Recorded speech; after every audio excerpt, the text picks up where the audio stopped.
ఉన్నటువంటి ప్రజలను ఇనప కొలిమిలో బాధపడుతున్నటువంటి ప్రజలను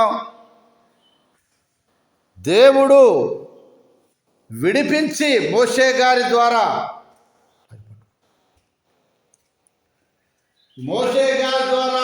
విడిపించి తీసుకొని వస్తున్నప్పుడు దేవుని యొక్క మాట వినని ఈ ప్రజలను ఇప్పుడు ఏమంటాడంటే దేవుడు అక్కడ సైన్యములకు అధిపతి యెహోవా వారిని గురించి సెలవిస్తున్నది ఏమనగా, నేను వారిని శిక్షించబోతున్నాను.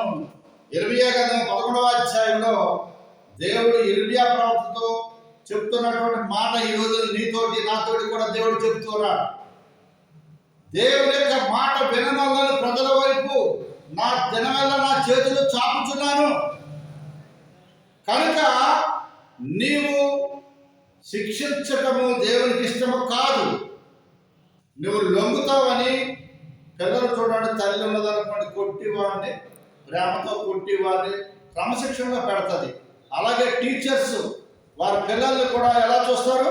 కొట్టి వారి సరైన పాఠం అప్పచెప్పకపోతే దండించి వారిని క్రమశిక్షణలో పెడతారు.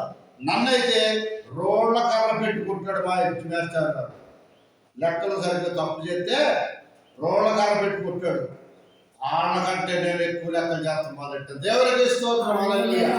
కనుక నీకు శిక్ష కలిగినప్పుడు నువ్వేం చేయాలి? సంతోషించాలి, కానీ దేవుని మందిరాన్ని విడిచిపెట్టి వెళ్ళిపోకూడదు. కనుక ఈ శిక్ష నాకే వస్తుందా అని అనుకుంటే ప్రభు చెప్తున్నాడు ఇక్కడ, నేను వారిని శిక్షిస్తాను. ఎలాగంట? వారి ఎవరిలో ఖడ్గము చేత చంపబడతారు, వారి కుమారులను కుమార్తెలను క్షామము కరువు వల్ల చచ్చెదరు, వారికి శేషము ఏమీ లేకపోను. నేను వారిని దర్శించు సంవత్సరమున ఆనాతోతు కీడును వారి మీదకి రప్పించును. ప్రేమతో కుటుంబాన్ని సాదుకున్నటువంటి యజమాని తన భార్య తన పిల్లలు సరైనటువంటి రీతిలో మాట వినకపోతే ఆ యజమానుడు తన చెమటను రక్తముగా చేసుకొని కష్టపడిన కష్టము ఏమైపోతుంది? బాధపడకపోతే ఏం చేస్తాడు ఆయన? అలాగే దేవాది దేవుడు కూడా తన స్వరూపంతో తన పోలిక చొప్పున నరులను నిర్మించి వారి నాసికారంధ్రములలో జీవవాయు ఓదగా నరువాయను. ఆ రీతిగా మనల్ని ప్రేమించి మనలను నరుని నుంచి పక్క ఎముకను తీసుకొని నారి అని పిలువబడినటువంటి నారిగా స్త్రీగా సృష్టించి వారిద్దరిని ఏదేని తోటలో పెట్టాడు. అక్కడైనా వారు మాట విన్నారా? అక్కడ వారు మాట వినలే.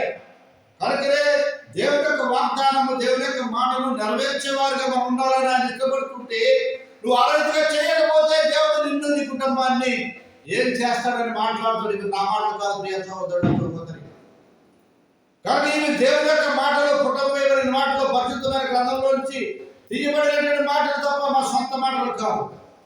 కనుక జ్ఞానం తెచ్చుకొని బయట తెచ్చుకొని నువ్వు ఎవరి వైపు తిరగాలి? దేవుని వైపు తిరగాలి.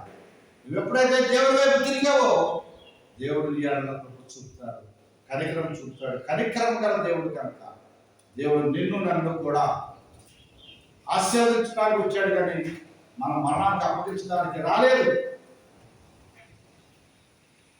దేవుడు ఈ మాటలను జీవించును గాక. కావున ప్రియ సహోదరుడా సహోదరి, దేవుడు యొక్క మాటలు ఎక్కడుంటాయి? దేవుడు వచ్చి నీతో మాట్లాడతాడా? చాలామంది దొంగ మాటలు చెబుతున్నారు. దేవుడు నీతో మాట్లాడాలంటే నువ్వు పరిశుద్ధ గ్రంథంలో ఉన్నటువంటి లోతైన మర్మాలు తెలుసుకోవాలి.